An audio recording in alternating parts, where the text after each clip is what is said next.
Topic is the infection control. There are an number of source जहां से infection आ रहा है। तो एज अ ओटी टेक्नीशियन आपकी रिस्पॉन्सिबिलिटी में हमने पढ़ा था, it is your responsibility to control the infection. जब भी हम इन्फेक्शन कंट्रोल की बात कर रहे हैं, हैंड हाइजीन, आप कुछ भी कर रहे हो, you have to make sure आपको अपने हाथ को क्या करना है, वॉश करना है। Clear? Before the procedure and after the procedure. Next step क्या होगा?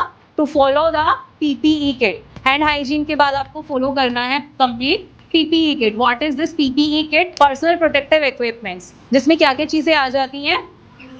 You have mask, gloves, hair cap, shoe cover, gown and facial shield, और you can say eye goggles.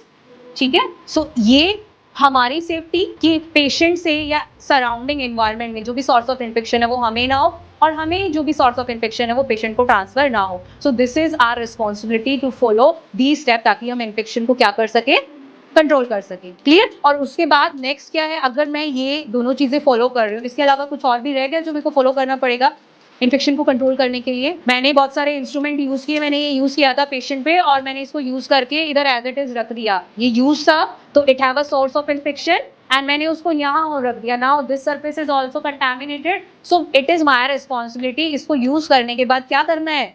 Cleaning से काम चल जाएगा। Clean and complete disinfection, sterilization of this instrument after using this, ठीक है, and before using it to the another patient. Clear? So we have three important steps. First is hand hygiene, second is PPE kit, and third is the cleaning and sterilization. Clear? So now we'll see कि PPE kit को हम किस sequence में पहनते हैं। यहाँ तमन्ना आ रही है। Now Tamannaah will tell you कि PPE kit में आपको पहले क्या पहनना है। ठीक है? पीपीई किट में हमें सबसे पहले मास्क पहनना होता है, क्योंकि मास्क हमें हमारे इस पार्ट को जो हमारा बहुत सेंसिटिव है, इससे हम इन्फेक्शन को हमें बचा के रखना होता है, इसलिए हमें ऐसे यूज़ करना होता है। ये ऊपर के साइड होता है ऐसे। ये हमारा पहला पीपीई किट का इक्विपमेंट है पहनने वाला। फिर इसके बाद हमारा ये आ जाएगा हेयर कैप। हेयर कैप हम इसलिए पहनते हैं ताकि हमारे जो भी डैंड्रफ वगैरह या फिर इन्फेक्शन है वो हमारा पेशेंट तक ना जा पाए, और हमें अपने पूरे हेयर को कवर करना होता है अच्छे से। ऐसे पूरा हमें कान और हेड तक पूरा कवर करना होता है ताकि कोई भी इन्फेक्शन नीचे ना गिर पाए। उसके बाद हमें शू कवर पहनना होता है। शू कवर हमने ये तीनों हमारे पीपीई किट में प्रॉपर हो गए। अगर हम सर्जिकल फील्ड में जा रहे हैं या फिर सर्जरी के टाइम पे हम जा रहे हैं तो हमें सर्जिकल गाउन भी पहनना होता है। सर्जिकल गाउन पहनने से पहले हमें यहाँ तक अपनी नी तक हैंड वॉश करना होगा पूरे अच्छे से, और इसे हमें कहीं पर भी बिना टच किए इसको हमें ड्राई भी करना होगा, जो हमें गाउन के साथ टॉवल या फिर टिश्यू पेपर मिल जाएगा। उससे क्लीन करने के बाद हम इसको टच किए बिना, सिर्फ ये पैकेट में होता है, इसको हम ऐसे रखेंगे। हमारा हैंड स्टाइल है, हम इसको ऐसे पकड़ेंगे और इधर साइड में आ जाएंगे, और इसको हम शोल्डर से ऐसे टक कर लेंगे। शोल्डर से ये करते ही हमारा ओपन हो जाएगा, पूरा ओपन हो जाएगा। और फिर हम इसका यहाँ का पीछे का खोल के और ऐसे हाथ डाल के, अगर कोई हेल्प करने वाला है तो वो आगे से पकड़ लेगा, और नहीं तो हम ऐसे ही डाल लेंगे अंदर।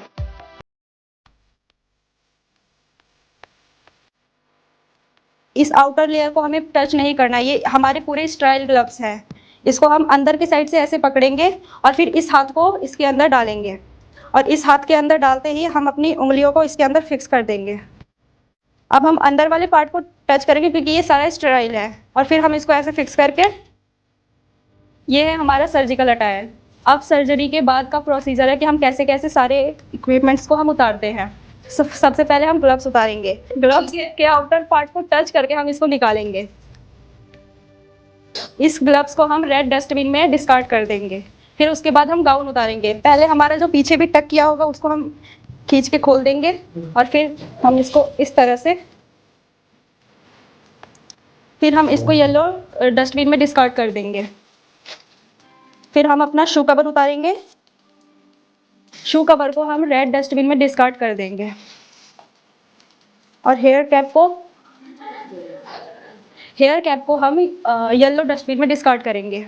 और सबसे लास्ट में हम मास्क उतारेंगे, और इसको भी हम येलो डस्टबिन में डिस्कार्ड कर देंगे। ये सारे प्रोसीजर के बाद हम अपना हैंड वॉश करने जाएंगे, और फिर सैनिटाइज करेंगे और क्लीन करेंगे अपने हाथ को।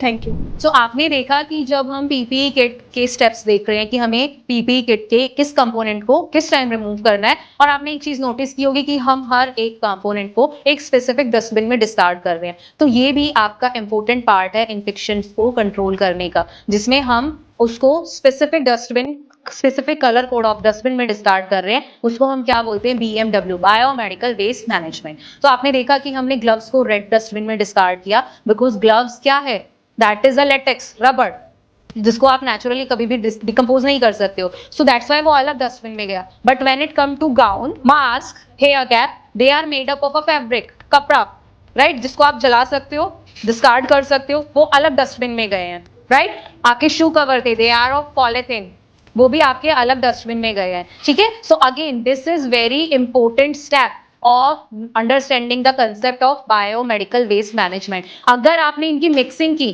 तो आप क्या कर रहे हो, अगर आपने ग्लव्स को येलो डस्टबिन में डिस्कार्ड किया, और येलो डस्टबिन में हमारा सारा कौन सा वेस्ट है, जिसको हम जला के राख कर देते हैं, राइट, लेकिन उसमें ग्लव्स रह गया, वो जल के राख नहीं होगा, इट मींस उसमें सॉर्ट्स ऑफ इन्फेक्शन बच गया, ठीक है। So again it is very important to understand the concept of biomedical waste management, जो इन्फेक्शन कंट्रोल में बहुत हेल्प करता है, ठीक है, जिससे हम further soil pollution, further air pollution, water pollution, और अपने हॉस्पिटल के प्रेमिसेस में भी फर्दर जो इन्फेक्शन है, ठीक है, उसको कंट्रोल कर रहे हैं। Okay, clear, any doubt on this? तो आज हमने क्या क्या पढ़ा, इन्फेक्शन कंट्रोल क्या होता है, स्टरलाइजेशन के डिफरेंट डिफरेंट मेथड्स क्या होते हैं, स्टरलाइजेशन को कैसे कंट्रोल करना है, एंड PPE किट का मेन कंसेप्ट क्या है, किस सीक्वेंस में हमें पहनना होता है, किस सीक्वेंस में हमें उसको रिमूव करना होता है, एंड रिमूविंग के टाइम पे हमें मेक श्योर करना है कि हम हर एक डिस्कार्डेड कंपोनेंट को according to the BMW discard करें। Any doubt? Thank you.